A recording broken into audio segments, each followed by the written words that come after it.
All right, now let's see about making Emmeline the host. So Emmeline, that means if you drop out, the whole meeting ends, okay? No Okay, pressure. promise. Okay. All right, that's done. All right, now I'm gonna take a back seat, and Emmeline, you please, please. Welcome, everyone. It's lovely to be here. I told Dan that I was happy to moderate because I feel like taking a step back for this topic that is so incredibly personal, unique to each individual. Having not experienced it myself, I just want to sit down in the seat of humility and observation so I can learn from all of you. And that way, Dan can also participate as much as he feels like. So that's a wonderful thing for him to experience. Before we start, why don't we just close our eyes first and just connect as a group, land into the present moment, and just welcome back a sense of ease, surrender, and profound connection to the breath.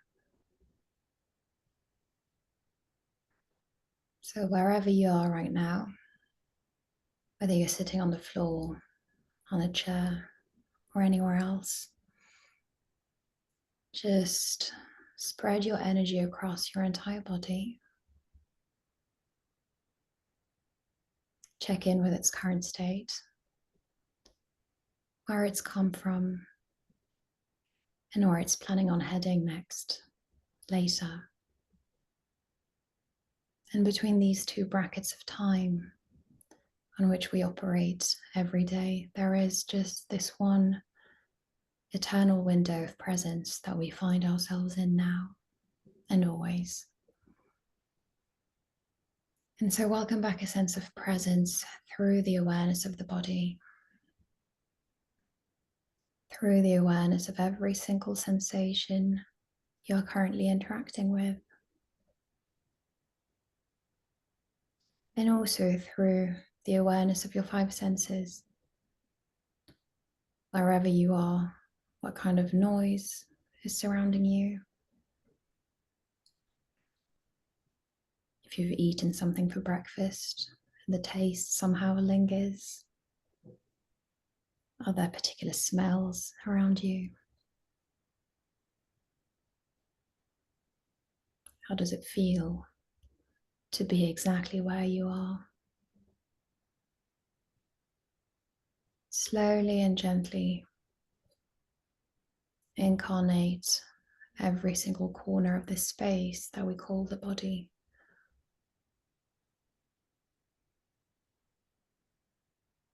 Start gently bringing your attention to the breath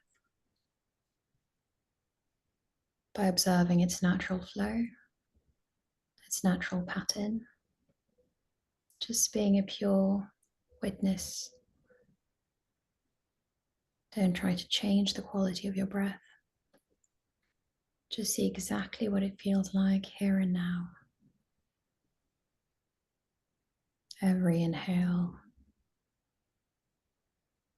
every exhale.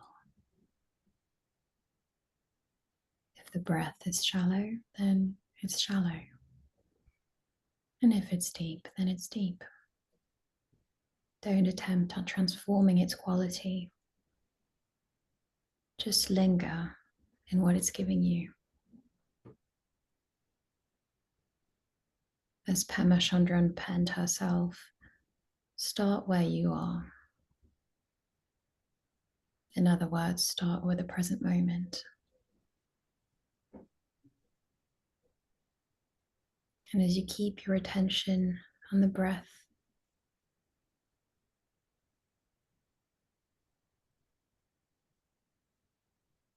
focus on the particularities of this tiny, specific area right below your nostrils. Can you feel the air coming in through your nostrils? Its temperature, its sensations. Can you feel the tingling, the potential itch, the prickling even? And same for the exhale. Is the air warmer now that it's explored a cycle in the body? Keep your attention gently focused, aware on that little triangle right below the nostrils. Keep breathing. Keep breathing.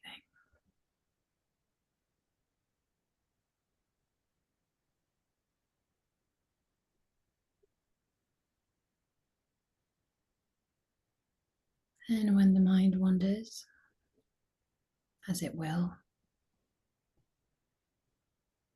just be the realized observer.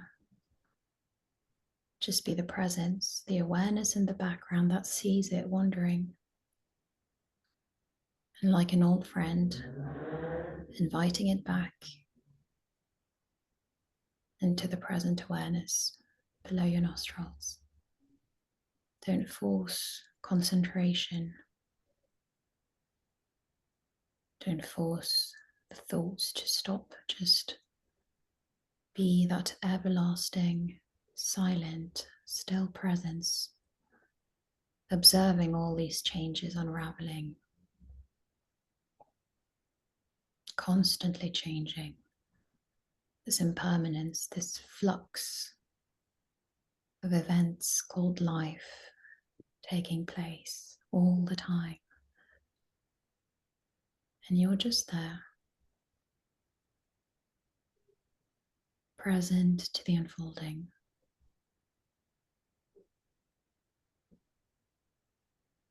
And keep breathing.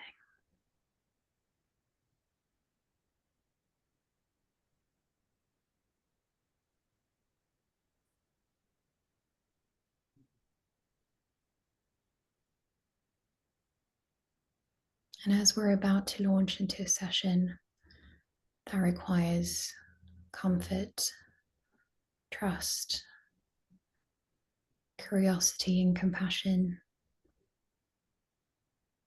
move your awareness to the area of the heart. Slowly move your focus from the area below the nostrils to this heart-spaced attention.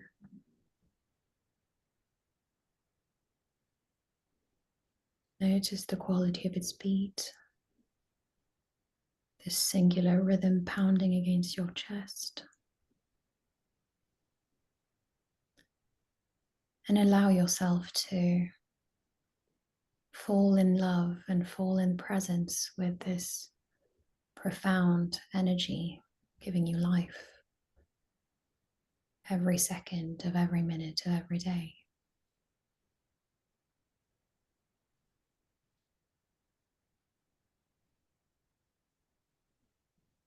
And through this energy center, expanding and opening, allow yourself to surrender to the universal quality of love that we feel for other beings. Wishing everyone well, peace, harmony, joy.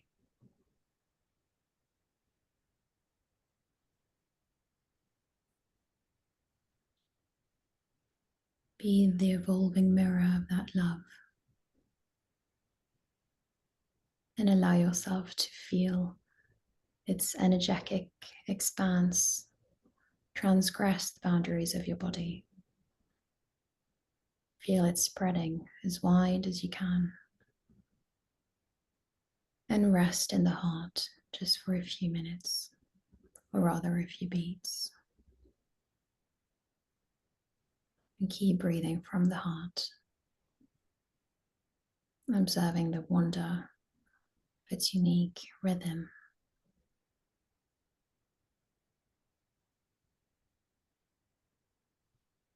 And keep breathing. Keep breathing. Keep breathing.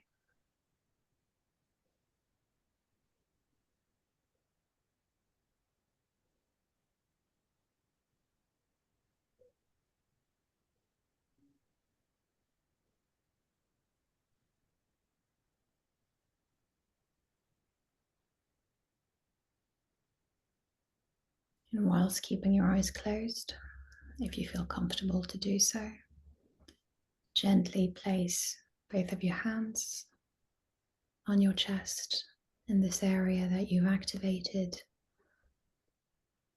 that you've opened up slowly and gently to the unknown, the encounter of other. And slowly reintroduce movement. Maybe tingle your feet, move your fingers, roll your neck, whatever makes you feel comfortable.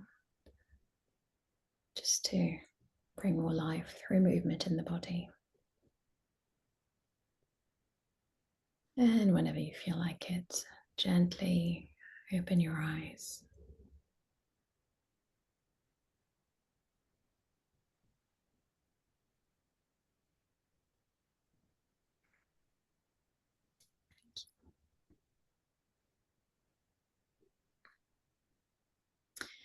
All right. Now I'm going to let all of you speak and share. Dan, you and I had a wonderful conversation at the beginning of the week where you were kind and authentic enough to share some of your past experiences. Do you think, or do you feel rather ever so inclined to maybe start with a book you've been reading this week and how it's affected you? A book. Unshrunk. Oh yes, Unshrunk. Unshrunk is a 2025 memoir by Laura Delano, whose ancestor is FDR, Frank Delano Roosevelt. So she's from ancient wealth, and she had mental health breakdowns. They diagnosed her with bipolar disorder, and she had all kinds of experiences, including psychosis. And they put her on a ton of psychiatric medications. And to make a long story short, she eventually she rejected all the labels, all the psychiatric labels, the psychiatric treatments, and she weaned herself off of all the medications, all the psych meds. And she didn't realize that there's something called psychiatric med withdrawal, which is, you see, when you take these medications, they change your brain and body chemistry, and your body works for homeostasis, to find your body's constantly seeking balance. So when you introduce these chemicals, it changes the chemistry and your body makes adjustments. And the same thing for when you go off these medications, there's a period, sometimes a long period, could take a couple of years, where your body has to readjust to its former homeostasis. And in that space in between the completed adjustment and coming off the medications is a space of total chaos, turmoil, pain, suffering, physical pain, mental pain. Withdrawing from these medications sometimes is more severe than the conditions themselves, and exacerbates the mental suffering, the physical suffering, and psychic suffering. And she somehow endured all of this to live a med-free, mental health system-free life. and and now she's working. I contacted her to speak at our spirituality group. Of course, she's doing a book tour and she's extremely busy. I haven't heard back from her. And when I emailed her, it's not to her, it's to her team. So she has levels, layers before you can get to her. So let's, we can cross our fingers that she responds. I think she has an amazing story to tell us. And so now she's living out of the system, just a regular life, but she's determined. She has a nonprofit and she's helping other folks who want to wean off of medications due to their terrible side effects and the fact that some people feel more damaged by medication, but they're afraid to go off and afraid, but she of course, she was for money. So her parents supported her. She never had to go on disability or anything like that. Her parents paid for everything. And they got her the best care, of course. But despite that, there's still sections of the book with tremendous suffering. The first half of the book, tremendous suffering. And then just the last third of the book is like her recovery and her abandonment of these labels and everything like that. So today she gives back by helping other folks to come off medications in a safe way, and she gives advice, and also she's a public speaker internationally, and yeah. So, oh, but what does this have to do with me? Well, I take a psychiatric medication, and I guess my body is dependent upon it.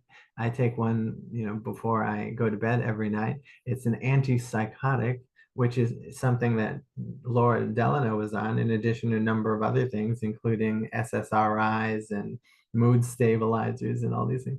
But I just take this one pill, and it's a strong pill. It's a very powerful pill, um and I can't see myself. I In the past I did try to cut it out of my system, but then I experienced that withdrawal, and it was chaos for myself. I put myself in harm's way and danger, almost lost my life a couple times, uh, because I was experiencing florid psychosis. And when you're in that state and you're filled with all this tremendous energy, fear is an energy, but it's not something that holds you back from doing dangerous and harmful things and taking really, really unhealthy risks. Um, like I pretended that I was a blind man. Okay. I closed my eyes and I went about my business in the world. I went onto the subway train blind, and I was, feeling right. I didn't have a stick or anything. I pretended. And so I actually landed on the tracks. Like I fell off the tracks because I was like blind and like feeling my way. And thank God the train wasn't like running directly into me at that time. That's when I landed and I opened my eyes, because in New York City, there's something called the third rail, which is filled with enormous bolts of electricity, which could kill you. An oncoming train can kill you. So I opened my eyes, I realized I was on the tracks, and I jumped back. I jumped back like a rabbit back onto the platform. But those are some of the things. But I have to say, doing the blind thing, there was some.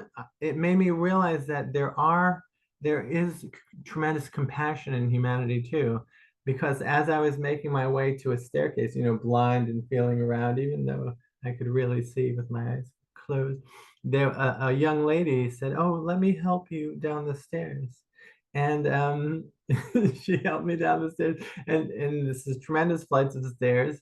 And at the bottom, she asked, "Do you want me to wait with you until someone arrives?" And I was like, "No, no, that's not necessary." But in my heart, I was like, "Oh, this is so beautiful. I can't believe this is, that there are such people in the world." And there is. And yeah. Uh, I don't know what else to say, Emmeline. No, it was wonderful. Thank you so much for sharing. Does anyone want to chime in?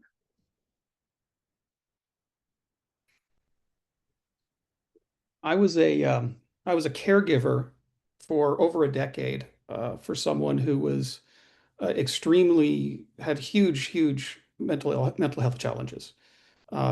Depending on who you asked, which psychiatrist you asked, and when you asked, she was either bipolar or schizophrenic or bipolar with schizophrenic tendencies. And all of it, I don't think any of those labels were correct, because I'm pretty sure that all of it came from unresolved childhood trauma, that was just never, never dealt with in a sort of appropriate manner. Um, and and so at the time that I was acting as her caregiver, I mean, she would go into delusional states, psychosis states all the time. She was on I think she was on 7 medications, that she would come onto and off of, and I would help her, you know, go off of one while going on to another one, and that kind of stuff, sort of constantly. And that whole time was before I had um, some profound spiritual experiences, that happened about 4 years ago, that led to me understanding, um, the nature of reality and how it's created, and, the nature of our souls, and all of that kind of stuff. And I mean, and sort of, it's funny, on one sense, I think that um, well, I'm certain I did. It was intentional that I didn't wake up, that I had the experience I had asleep, so to speak, sort of pre these understandings. Um, because if I would have helped her in a very, very different way if I had the understandings I now have. Um, which isn't to say that um, she needed to be off all of her medications necessarily, because as Dan was talking about, like once you get on them, it can be very challenging to get yourself sort of off of them. And but I knew, I mean, I know now that the she had no connection whatsoever to any kind of meditation, any kind of sort of self-exploration in that way. All of her exploration in that way was through sort of Western psychiatrists and the Western mental health care system.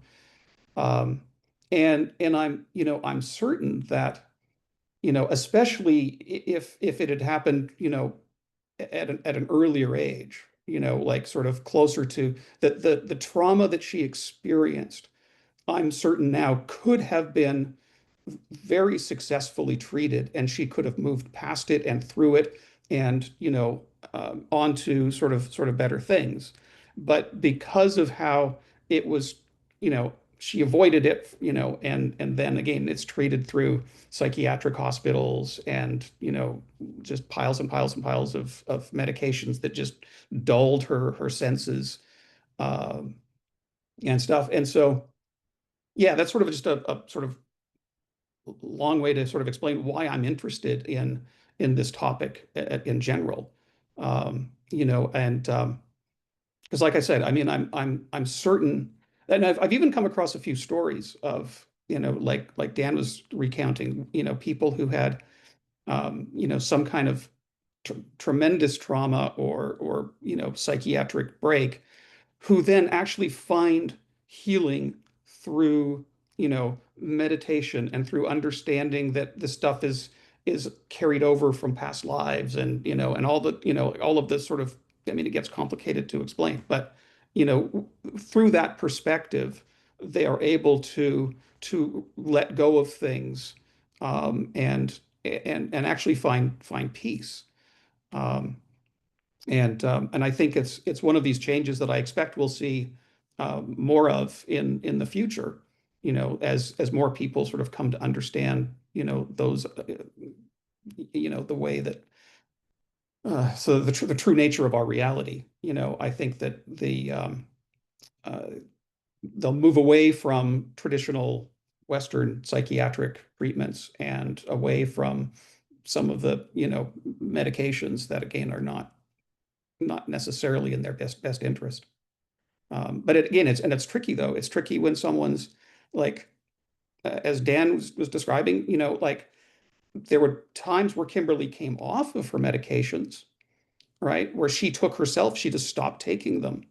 And those were often times where she would go into a complete psychosis, a complete and then it was, like we all tried to get her back on them because when she was on them, she wasn't going into those sorts of states. But it's also because we didn't know how to treat her properly, truly. So anyway, that's that. It sort of draws a really clear line with what we spoke about when Ricky was on, isn't it? This idea that language will separate, language will create a sense of illusion, boundary, differences. Tall only exists in relationship to short, all these things. And so we call it psychosis. But I'm so fascinated because I essentially don't know anything about it. But what fascinates me is, okay, how is it, might it just be another word for, this idea of an awakening gone, not wrong, but gone west essentially instead of east. Was this person on some sort of profound path, and at some point along the path they just took a left turn and ended up somewhere completely different. But we see it as two opposite ends of the spectrum, where actually if we looked at it from the sort of like flip side of the coin kind of situation, they might enlighten us as to how to help these people on a more holistic level. Yeah. And so this is essentially what we spoke about, Ricky, when you were on, wasn't it? Yeah, absolutely. What I find, and it's a great point that you make to build on Chris's point as well. What comes to mind is the journey from different worldviews also, because building on the idea of language and concepts shaping reality, a worldview is like a very complex combination of concepts, and often concepts that then shape perception. And one thing I think is really important in both understanding and in treatment is being able to meet someone at their worldview. So if someone's very much, let's say worldview A is scientifically minded, atheistic, Newtonian in that respect, and then someone has worldview B, it can be difficult to navigate their own conceptual complexity as they try to understand their reality as well. And it sounds like definitely had a similar journey to Chris in terms of how I view things pre-awakening and how I view things post-awakening. And psychosis for me was that bridge between pre and post in many ways. And it was actually a prompt to then look at, and as I mentioned in the meetup as well, what is perception? Do I accept that I'm crazy? Or do I try and understand what this so-called delusion could be? How do my thoughts shape my perceptions? And these kind of existential questions that came from that. And at the same time, I feel completely fortunate that I discovered meditation. I do think that is a crucial element to add that dimension of, what we may call awareness or detachment or insight, something to create distance between the experience, whether that's, hearing voices, visual hallucinations, that almost base or foundation of witnessing the experience to stop making it so personal. Because I know before I started meditating, a lot of my struggles were so deeply personal. It's not that they're not now, like they're still personal to me, but there's distance from it where I can, if I'm able to practice well, I can see it as, oh, look, I'm experiencing suffering rather than I am the suffering. And I think any degree, like when you are really struggling, any degree of spaciousness, any degree of awareness, any degree of distancing from the experience itself, not detaching, but just creating that distance, it allows for a breather. And I think meditation for me allowed me to breathe. I wouldn't be here now without meditation. Like I'm convinced of that. It gave me somewhere to go. It gave me refuge amidst the chaos. Yeah, I'll stop there, but that's, yeah, what comes to mind. Oh, I'm so curious. Like how when one is in the throes of psychosis with the maelstrom, that's another word for a big storm, you guys. Of energy and delusion and hallucination. How does one meditate in the midst of all of this? I don't think you do. I think you calm your nervous system first for a long time. You have to reach a level of homeostasis just ever so slightly before you can sort of, or correct me if I'm wrong, Ricky, but or you're an experienced meditator who is having a state of, psychosis, in which case you have tools to hold on to, but otherwise it's quite tough, isn't it? Yeah, and that, again, talking of language and how we use it and what it points to, there are different approaches to meditation. Meditation in the let's say the diluted westernized sense of meditate to relax, that is very different from Buddhist self-inquiry, for example, and the idea of actually disintegrating the self. That's not something I would recommend for someone in psychosis to do.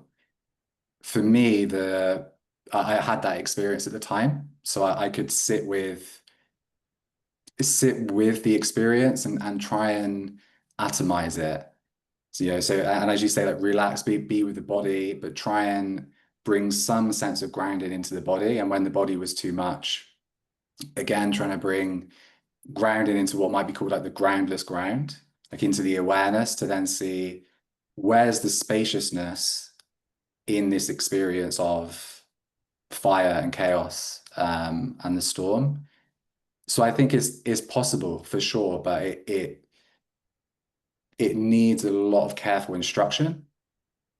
And I think it's also, something I think of a lot is the equity of spiritual practices. If you struggle with mental illness, you're at a different level when you begin meditation, when you begin self-inquiry. A good example, not to link this to mental illness, but someone with ADHD, for example, they're going to struggle so much more focusing on the breath than someone without, even though it's a spectrum in my view. But this idea of equity, so there are many forms of meditation. I think that depends as well, but it's definitely possible, but it's hardcore. It's hardcore and it's not it's not something I'd recommend necessarily.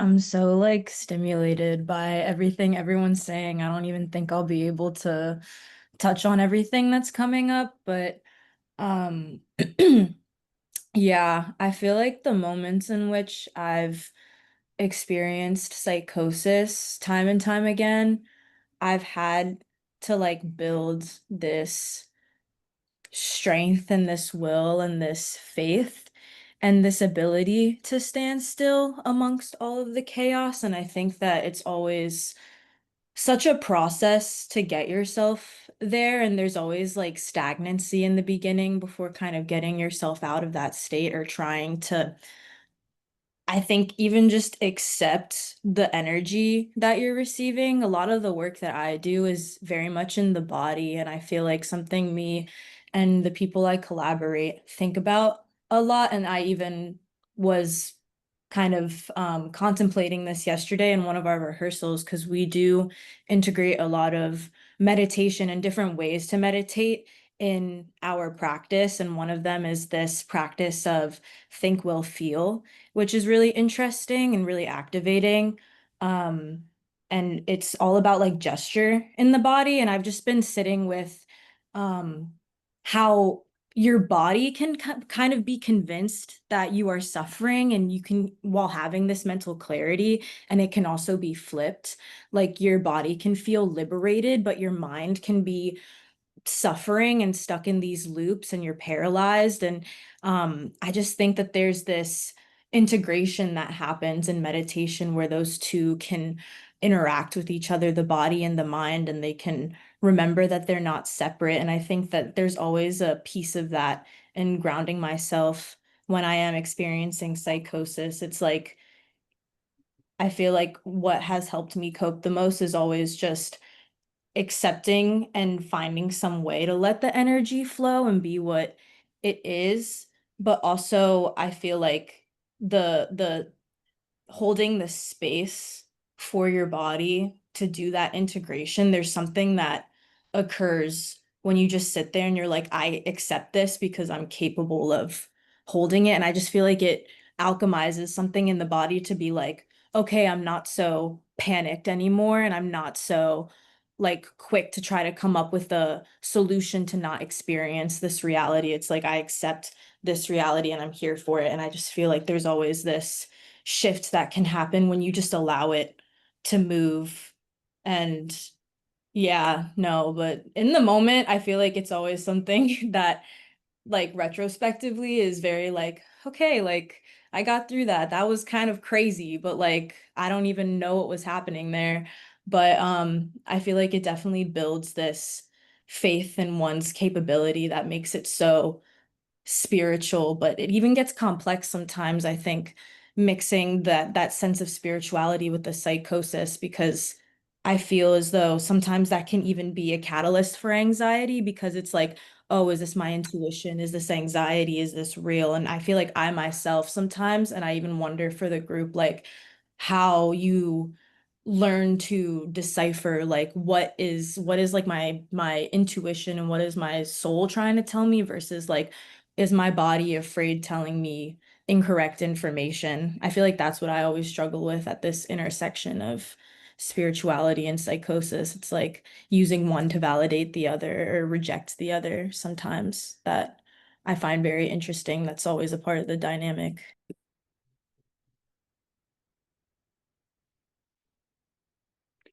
I would think accepting is so important, um, because it's the opposite of resisting, and it's looking at it with a positive lens, in some way, sort of the idea that, okay, I'm experiencing this for a reason, and to either let it flow through or to, try to understand it.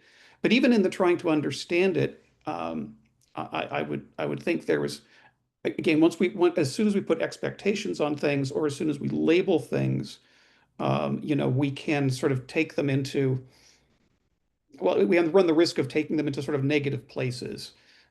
It's like I would see, with Kimberly, I would see, she would get into a state of a very distorted view of things, where everything was distorted, and that in itself, it's the real trouble came when there was the distorted view, and then it was seen through a negative lens as well, right? And sort of negative labels were put on things.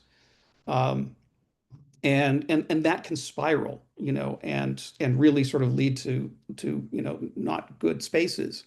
Um, but being able to, if you can get to a state of the acceptance of it, I would think would be hugely, hugely healing, and have that, again, that sort of space to have things, um, to sort of sit within.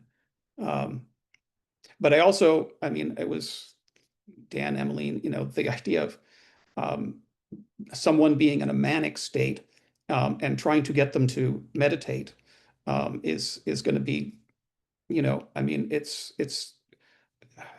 so they have to sort of, the person has to get to a place where they're, sort of settled enough, that some kind of meditation is even, sort of possible.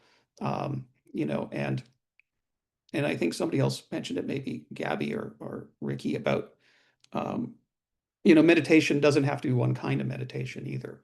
The a repetitive task, needlepoint, or something that just brings the mind into one sort of single focus. That can also, it can kind of, it's kind of tricking yourself into meditation in some ways. Um,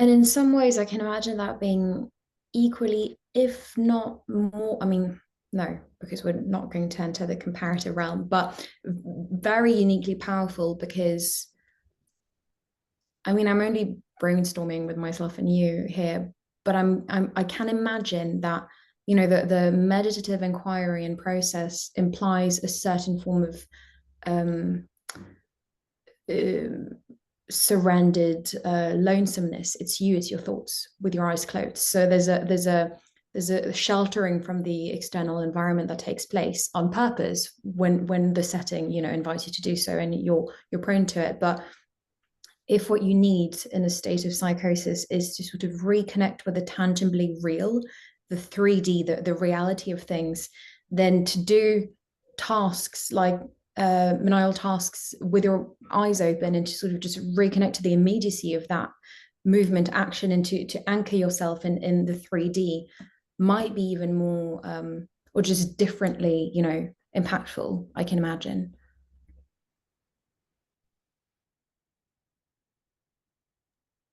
Yeah, just do you know what to add to that as well? I huge +1 for acceptance. Yeah, I remember not long after I started meditating, the first panic attack I had, trying to bring mindfulness to it, and that was such a peculiar experience to notice the recipe of what I just labeled a panic attack, and to try and be like, okay, be with it. I can feel the tension in my chest, I can feel my heart racing, and really breaking down the experience and trying to accept it, and noticing that like secondary level of suffering that was noted as well, like the viewing it negatively. And for me, to bring that back to the other topics, there's a great delicacy to the balance of this meditation stillness. Let's just say, just for my experience, meditation as a practice of trying to still the mind through concentration. So that's like a big meditation practice for me, and bringing in compassion as well, and loving kindness when possible. There's that track versus the movement track. And I do think they're both essential. Like you say, if someone's got so much energy and they're trying to sit with that, maybe moving the body is a much better option. And I think this is where the fields of trauma-informed awareness and trauma-informed therapy and understanding, sometimes the body has to make a movement, but that it wants to. And at other times, the experience of separating, how do I explain this? Like separating movement, the sensation of movement from awareness is, I think what Gabby alluded to, like finding that still point in the chaos is also really important. Like one way I describe it, like when I've been really struggling with a lot of energy, be it panic, be it more on the spectrum of like rage or anxiety, it feels like fire. And what I would find often in meditation, like I would need, to go to the gym, like weight training, running, dance. But when I was sitting with that, it was really noticing finding that still point in the fire, finding that cool breeze in the fire was like part of the experience as well. So I think they're very much complementary, and at times often paradoxical in terms of stillness, movement, expression, witnessing. I would never want to say it's one thing for sure. I think it's many things, and very adaptable and dependent on what someone's experiencing as well. I think another facet of this too is self-love, and again, it comes down to, viewing things with through a positive or a negative lens, and if a person is feeling like they are worthless and garbage and, on and on and on, all the sorts of things that we can, you know, pile on ourselves and that come from especially traumatic experiences.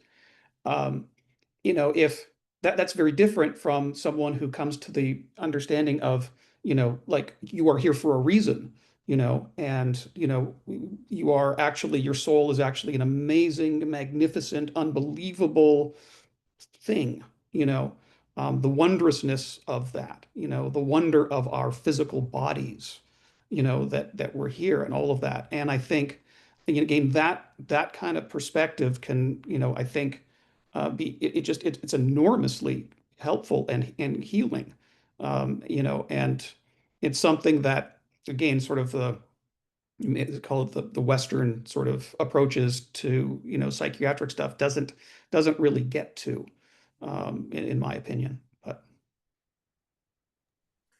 Yeah, I mean, even if, let's say, you don't have negative thinking, in the midst of psychosis, you might have negative voices that tell you, oh, you're worthless, you should die, you should kill yourself today, or, oh, remember when you said that? And these are actually things you can hear in your head. It's like it's like us talking to each other. It's that real. And that can be extremely negative.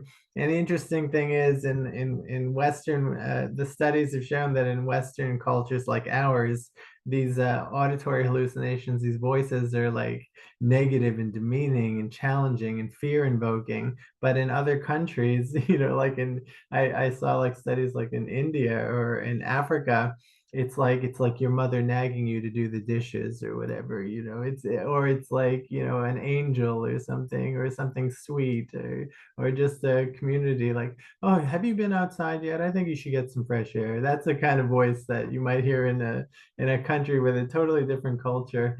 But oh, and also I wanted to bring up the fact that there are communities out there who are helping people come off of the pharmaceutical industry medication situation.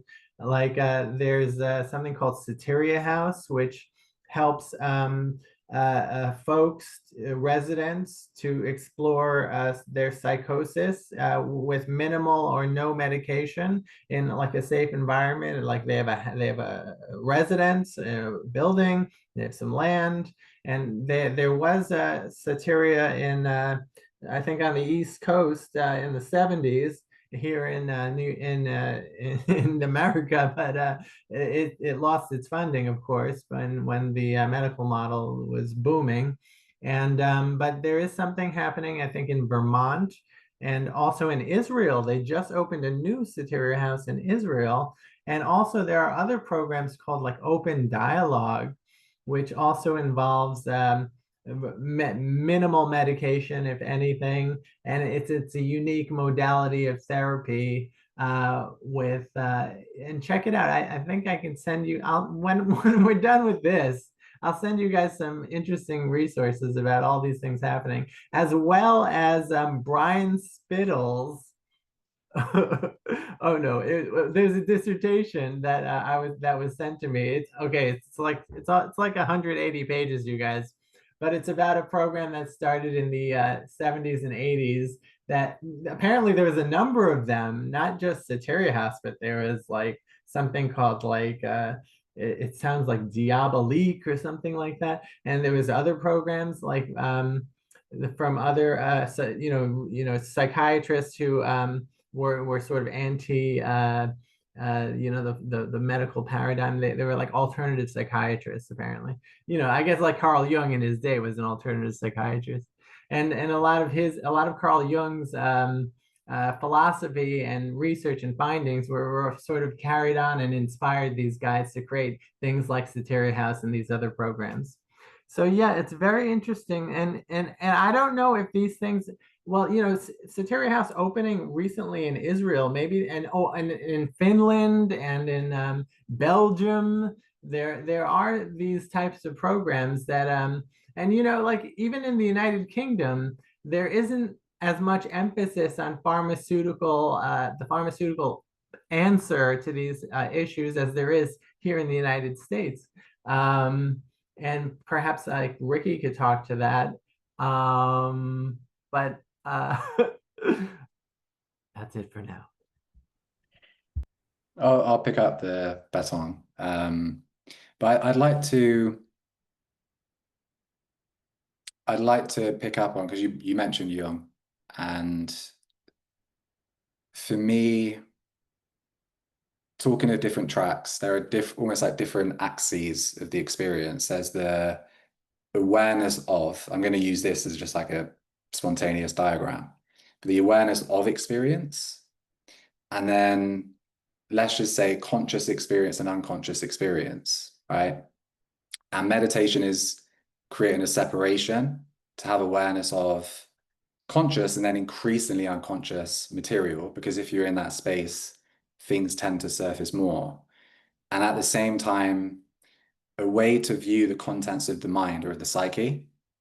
And of course, Jung's great contribution was often, if not always, the material from the unconscious is expressed mythologically and symbolically. And for me, these two axes are really crucial to understanding psychosis.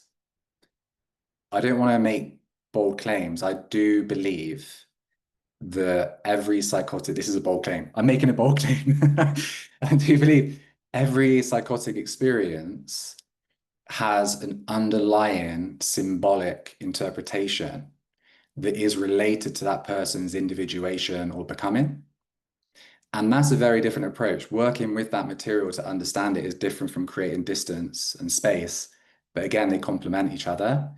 And I think the work of Jung, the work of people that are in dialogue with, that's one way of trying to understand, right? It's bringing life to the symbol to see what else you can find out from it, rather than pathologizing and running away or numbing through medication.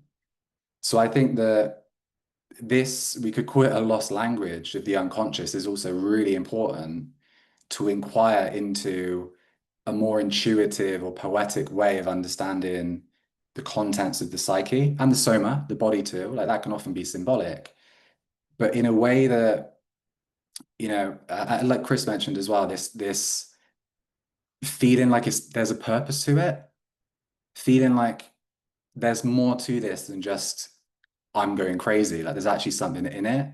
And I think this meaning dimension is also really, really crucial to the experience as well.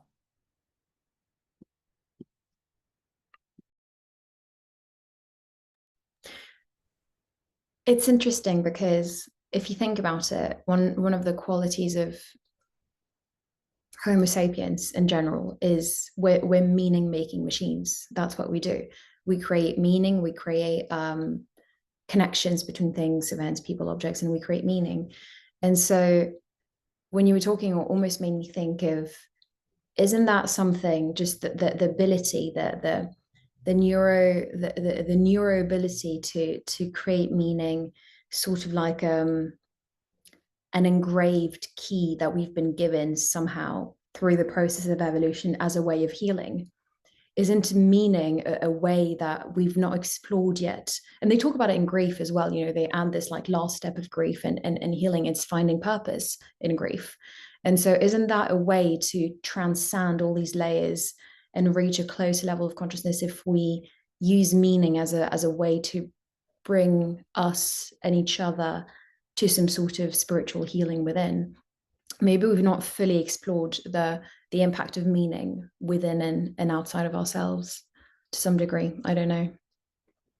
Just to quickly add to that, what I think is really crucial with this idea of meaning and how it relates to psychosis, or what we might call madness more broadly, is that often through a distortion, people can make meaning out of their experiences that is based on trauma, that is, you know, maybe based on some psychological contents, versus, at least the way I view it, either a transcendent meaning or like a just meaning as within its own right, like a meaningful process that then is consciously interpreted. And often it's the conscious interpretation that creates a lot of distortion or breakdown, especially when our minds are so from the outside infiltrated by ways to question how we interpret. So if we stigmatize certain experiences, it throws that interpretation off kilter,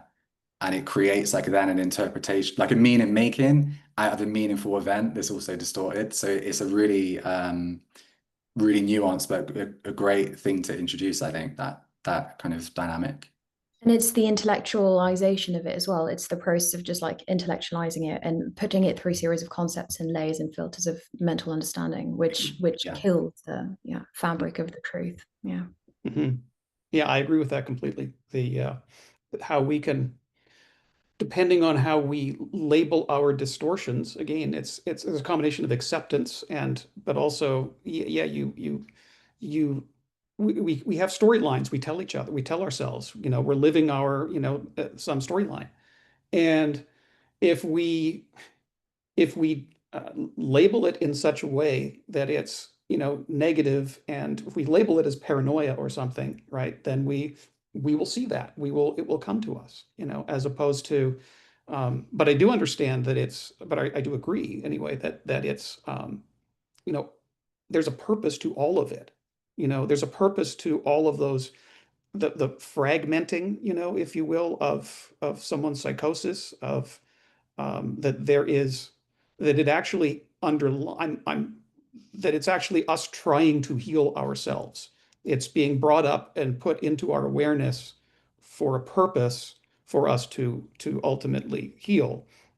But yeah, in this culture, we often, push it away, ignore it, or don't understand that that it actually does have a purpose, because it is a reflection, of something from within, that's showing itself, that's coming to the surface. I'm really reflecting on meaning. It's so interesting how it takes a part of the experience, because I think especially as an artist, like there's something so beautiful I find with integrating movement and just letting it be what it is. I have a friend who I was trying to help her before an open mic, and we perform together. We're actors, but she's trying to get into singing, and she sings really beautifully, but like has trouble getting into her body. And I did an exercise with her that I was trying to get her to come up with certain gestures that were meant to encapsulate like what state she was in. So like a gesture for how she felt when she felt confined performing and couldn't move, versus a gesture when she felt super empowered and open and like she was performing in a way that she was satisfied with. And it was honestly really wonderful to see her kind of travel between these two states really slowly, and her to clock how the energy moves within her, and like have this access point that she can kind of snap into whenever, when she's performing, when she's not, when she's rehearsing, to see, like really put a gesture to a feeling. Because I feel like, going back to language, like language can be such an outlet to express, but it can be so confining at the same time. But I just have found with like my work in with my collaborators and with my friends that like we've really been neglecting language a lot as an initial part of our process, and have been waiting to bring language in as a later part of our thing, and just trying to get in our bodies. That's also a lot of work I've been doing in therapy. And but also still talking about meaning, it's also funny to me how I feel like I have such an impulse to put meaning to things, especially as an artist. But I've found recently in my practice that when I am going through psychosis, as someone who, I have a borderline personality disorder, so I experience something called splitting. So a lot of my triggers and like responses are like traumatic responses, are very like interpersonally based. And I can have this like black and white thinking with my really close relationships. And it always these spirals always kind of stem from identity disturbance or feeling some type of way about my identity. So kind of like even going back to this graph about the unconscious experience versus the conscious experience, I myself have had to actually learn, I think, with meaning sometimes, to not try to put a meaning, and to separate myself a little bit from even trying to tell an active story, and letting what my experiences really kind of inform what's actually happening to me without bringing in language. Because sometimes I find that that urgency also can be really harmful to create a story, because you don't have all of the pieces. So I've really had to learn, just like in my practice, sometimes neglecting language and really just like sitting with the feeling and waiting sometimes even for these psychosis and episodes and these spirals to pass and allow my unconscious experience to kind of widen as I sit through it rather than rushing to tell a story, because sometimes those stories end up actually being harmful because I'm telling them from a very specific place, and I find that I need to allow sometimes for the whole cycle to thresh out so I can like informatively tell myself a proper story about that experience. But I think gesture really has like, and movement have been a huge thing recently for me, and just like being able to put it in my body, because sometimes I think storytelling is so mental and it's not, and you can get stuck there. And I feel like sometimes that's even a way to suppress yourself from being in your body, is to just tell yourself stories so that you don't have to go in here. Such a great point. And what came to mind as well was like how I relate to, so the link between what you're saying and the gesture and the symbolic meaning of something. Like I've had spells, for example, experience a lot of anger, and wanted to say, I feel like this is quite blunt what I'm going to say, but this sensation of wanting to put my head either through a wall or through glass, this feeling of wanting to smash through, and viscerally, I can feel that my body wants to make that movement. And at the same time, obviously I don't do it because I'm aware enough that will cause great harm. But I can do it to a pillow, for example, to follow that movement. And as well as that gesture, feeling like that really can help that energetic process. As a symbol, this idea of wanting to like smash my mind through something, to smash limiting perceptions, limiting beliefs that I have, it all kind of plays into it. Another one, I felt before like the walls are closing in on me. And when I say fit, like I could feel that, and I put that phrase to it, and it felt like the walls are closing in. So I do think there is really great point that you make. I think there's a metaphorical, like a lived metaphor through gesture as well, that is non-verbal, but very much intertwined with the body and the mind, compared to maybe more a narrativizing of the experience in a way that we can kind of craft an interpretation as well.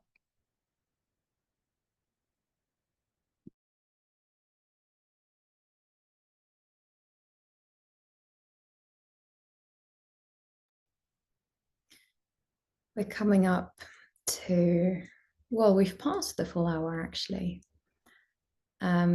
Before we part ways, are there any final thoughts, ideas, musings, things that you would like to share? I would just like to share with Gabby that I think this book, Unshrunk, could be very inspirational to you. It came out this year, and I think you'll really like it because she was diagnosed with bipolar, borderline personality, and an eating disorder, and she eventually became so empowered that she rejected it all, man. Yeah. You should definitely send it to me. And you can get it from the public library. That's how I got it. Oh, really? Okay. Oh yeah.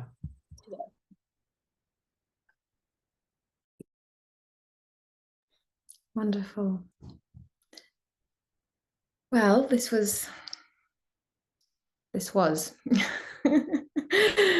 I don't want to put meaning and words on it. This was lots of things. No, it was wonderful. Thank you so much for being so profoundly authentic and grounded in truth and open with your experiences. I feel very humbled and blessed and grateful to have been able to listen to you all. Shall we take one last conscious breath before we part ways in love, harmony, and peace and well-wishing? All right. From the sacrum to the top of the head, just one big gulp of air like water in a thirsty desert.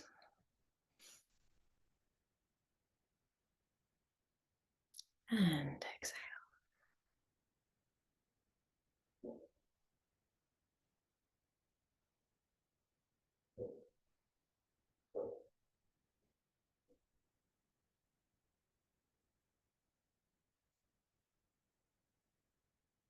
Thank you so much, everyone. Have a beautiful weekend ahead. Thank Thank you. you. Thank you. Bye. Thank you all.